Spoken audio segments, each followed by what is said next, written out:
Mutfakta hayat olarak mutfağımızdan merhaba. Bugün de tazecik körpe bahçe ıspanağı bulmuşken kavrulmuş ıspanak konservesi hazırladım.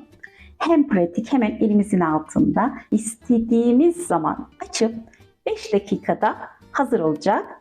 Konserve yapımına başlamadan önce kavanozlarımızı mutlaka kaynatın, fırında kurutun. Kapakları da yine alıp kaynatıp öyle kullanalım. Ve malzemelerimiz 6 kilo ıspanak, kaya tuzumuz var, 6 büyük kuru soğan, zeytinyağı, sıvı yağ, kavanoz kapakları.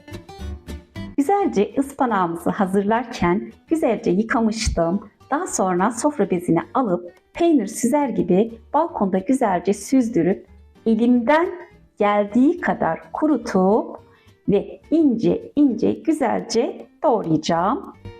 Bahçeden dalından koparılmış şekilde aldım arkadaşlar. Tamamen doğal bir ürün. Görmüş olduğumuz gibi doğrarken de şöyle gıcır gıcır ediyor ve renginde de yapraklarında da zaten belli. Tazecik mis gibi olacak ve doğramaya devam ediyorum. Bayağı bir ıspanağımız var. Tüm ıspanakları doğradıktan sonra geliyorum. Ispanaklarımızın tamamı hazır. Şöyle ıspanakları doğradım. Yemyeşiller, çok güzeller. Tazecik körpe bahçe ıspanağımız.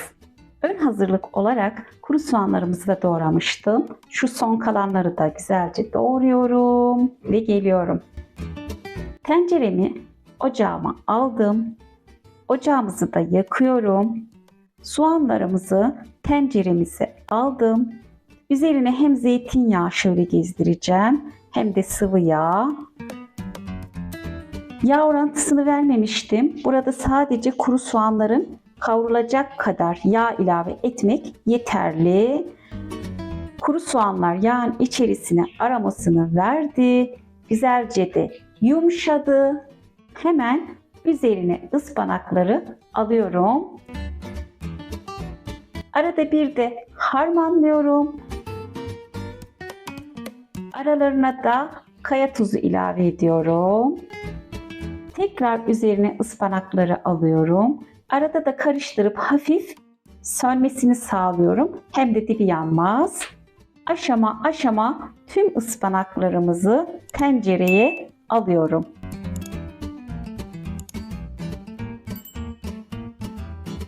Ispanaklar sönene kadar pişmesi yeter. Ispanaklarımız güzelce söndü. Çok fazla pişirmiyorum konserve olacağı için. Ispanaklarımız güzelce söndü. Suyunu da bıraktı. Diğer işlemle devam ediyorum. Ispanaklarımızı soğutup kavanoza alırsak daha iyi olur. Ben biraz acele ettim. Kavanozlara tüm ıspanakları alıyorum tek tek.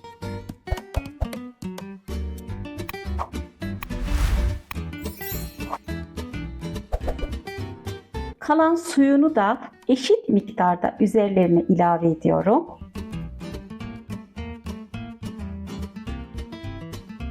Üzerlerine de çok az kaya tuzu ilavesi ve kavanoz kapaklarımızı da dediğim gibi güzelce önceden kaynattım, sildim, kuru oldu.